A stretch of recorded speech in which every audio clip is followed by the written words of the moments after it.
당신의 삶을 바꿀 수도 있는 토크쇼 공약 탈탈. 오늘은요, 저희가 눈치 채셨을 수도 있겠습니다만 민심포차 컨셉으로 한번 꾸며봤어요. 지난 2월 25일 미래통합당에서 첫 청년 공약을 발표했죠. 그 청년 공약을 오늘 한번 탈탈 털어보기 위해서 미래통합당 부대변인 문성훈님 모셨습니다. 네, 전국에 계신 국민 여러분 안녕하십니까? 미래통합당 청년부대변인 문성호입니다. 그리고 대한민국의 청년 구현무님 모셨습니다. 안녕하세요. 시민 구현모 30살 91년생 시민 구현모입니다. 저희 오늘 안주를 조금 소개해 주세요, 두 분이. 안주가 미래통합당의 7대 공약 아니에요?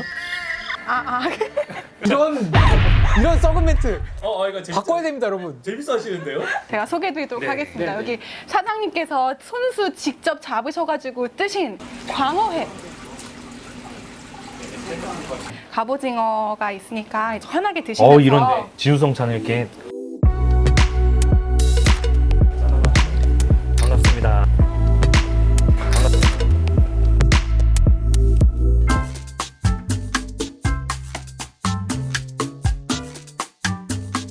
1번 공약 이름이 조국 방지법이에요. 조국을 방지하자 이런 취지인 것 같은데. 그렇죠. 네. 예, 맞습니다. 모티브가 됐죠. 예.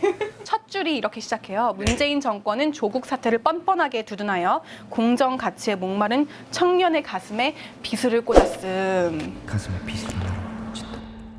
역시 조국에 대한 어둠의 팬클럽은 미래통합당이다.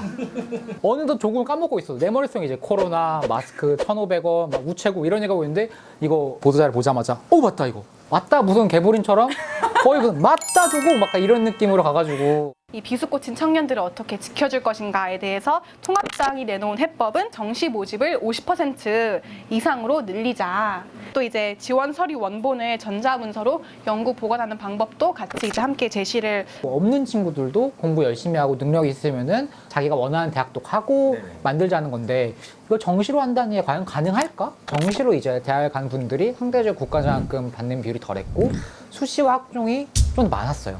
오히려 정시로 가는 게 부의 증명일 수도 있겠다. 두 번째로는 재능을 가진 다양한 친구들이 많은데 과연 그 친구들이 이런 시스템에서 오히려 자기 재능을 못 피우는 거 아닐까? 저도 공감하는 바예요. 근데 대신에 저희가 이제 공약에 이제 세부사항을 넣어놓은 게 예체능의 이제 특성화 있죠. 특성화 전공에게 비해서는 수시가 오히려 합리적이다. 뭐 국영수로 나올 수 있는 게 아니니까. 말씀하셨다시피 그 조국 사건의 핵심은 약간 석연치 않은 경력 증명서 이런 의구심이 있는 거잖아요. 핵심은 두 번째 그 항목에 있습니다. 그 특성화 같은 경우는 이제 우열을 가리기가 힘들잖아요. 대외 입상 경력이 들어갈 경우가 많은데 이런 거 이제 조작이나 이런 위조를 할 수 없도록 다 전산시켜서 최소 5년간은 갖고 있어라. 그 학종 전형의 문제점이 결국은 투명하지 않다는 건데 그거는 그 학종 제도를 고치면 되는 거고 반대로 이게 증거물 남기겠다라고 하는 게 과연 얼마나 그 채용 비리를 줄이는데 가능할까?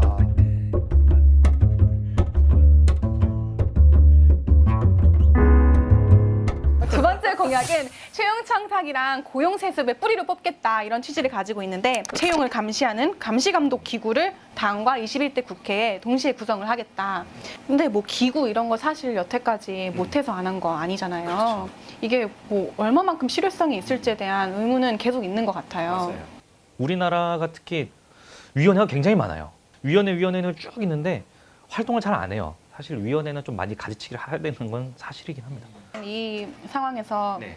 또 만들겠다 기구를. 그러니까 시민단체나 위원회로서는 한계가 있죠. 특히나 뭐 채용 관련이기 때문에 그 입사 지원 서류나 이런 거는 사실은 개인정보이기 때문에 함부로 볼 수가 없습니다. 그 활동할 수 있는 거를 법안에 넣어놔야 되는 거죠. 그러니까 자료가 저희가 남겨놓는다고 했으니까 이 자료를 열람할 수 있는 권한을 확실하게 준다든가. 그러니까 이런 식으로 좀 많이 풀어가야겠죠. 이거는. 지금까지 밝혀진 채용 청탁 같은 경우는 대부분 이제 공익제보자, 그렇죠. 소위 내부 고발자의 맞아요. 네. 휘리릭 해가지고 하는 거잖아요. 사실은 그렇습니다. 그 내부 고발자의 휘리릭이 잘 나올 수 있는 구조를 만들어야 되는데 과연 그런 유인이 없이 이게 가능할까라는 생각은 들긴 해요.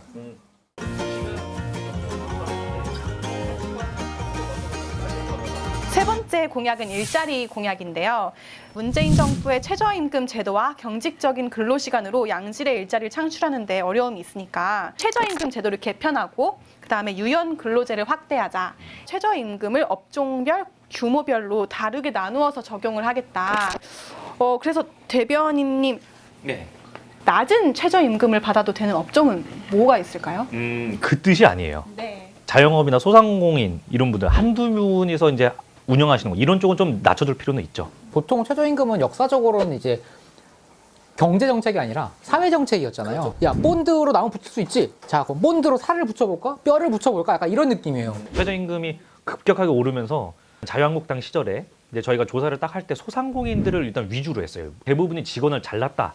그러니까 이거를 되돌리기 위해서는 이거에 협의가 있어야 된다. 최저임금이 올라가면 일자리가 줄어든다라는 주장들은 많지만 최저임금을 낮춘다고 뭐 일자리가 많아진다 이런 거는 사실 통계적으로 엄청난 논박이 계속 왔다 갔다 하고 있는 걸로 알고 있고 그리고 또 최저임금 개편과 더불어서 서비스 산업 발전 기본법 그렇죠. 이거는 금융이나 보험, 의료 이런 서비스업을 그렇죠. 키워가지고 일자리를 창출하겠다. 이명박 정부 때인 2011년도에 발의가 돼가지고 지금 거의 10년 가까이 국회에 계류만 돼 있는 이게 청년 정책이었나요? 처음부터?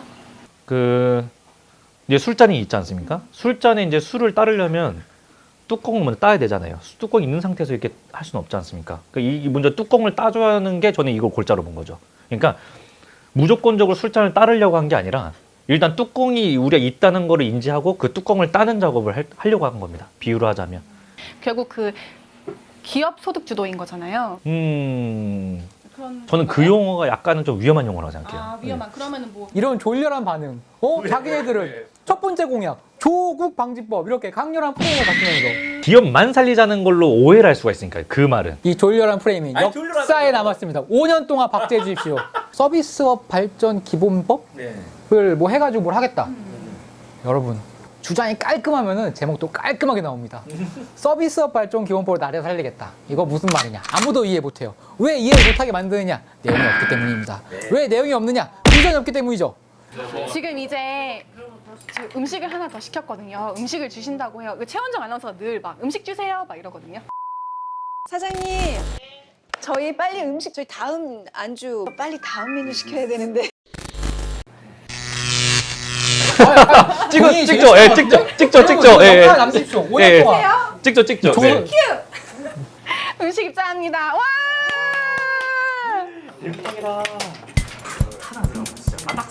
논리가 아니야.